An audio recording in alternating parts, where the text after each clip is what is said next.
സൗദിയിൽ വിവാഹ ഹാളുകളുമായി ബന്ധപ്പെട്ട നിയമങ്ങളിൽ ഭേദഗതി വരുത്തി. സുരക്ഷയും സൗകര്യവും വർദ്ധിപ്പിക്കുന്നതിന്റെ ഭാഗമായാണ് നടപടി.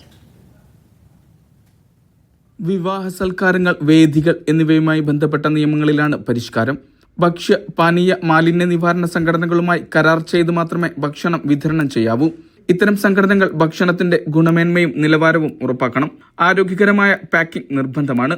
പുരുഷന്മാർക്കും സ്ത്രീകൾക്കും പ്രത്യേക ടോയ്ലറ്റുകൾ ലഭ്യമാക്കണം. സർവീസ് റൂമുകൾ, റിസപ്ഷൻ, അഡ്മിൻ ഓഫീസ് തുടങ്ങിയവയും കല്യാണ ഹാളുകളിൽ നിർബന്ധമാണ്. അതിഥികൾക്കായുള്ള ലോഞ്ച്, കുട്ടികൾക്കുള്ള കളിസ്ഥലം, അണ്ടർഗ്രൗണ്ട് പാർക്കിംഗ് തുടങ്ങിയ സൗകര്യങ്ങൾ നിർബന്ധമല്ലെങ്കിലും ഇത്തരം സൗകര്യങ്ങൾ കൂടി ലഭ്യമാക്കിയിരിക്കണം. ചുമരുകളുടെ പുറത്തുകൂടി ഇലക്ട്രിക് വയറുകൾ സജ്ജീകരിക്കുന്നത് അനുവദിക്കില്ല. കെട്ടിടത്തിന്റെ മേൽക്കൂരയിൽ തുറന്ന നിലയിൽ എയർ കണ്ടീഷണർ യൂണിറ്റുകൾ സ്ഥാപിക്കുന്നതിനും വിലക്കുണ്ട്. അംഗവൈകല്യമുള്ളവർക്കായി പ്രത്യേക സൗകര്യങ്ങൾ ലഭ്യമാക്കണം. കല്യാണ ഹാളുകൾക്ക് 2.4 മീറ്റർ ഉയരമുള്ള മതിലുകളും നിർബന്ധമാക്കി.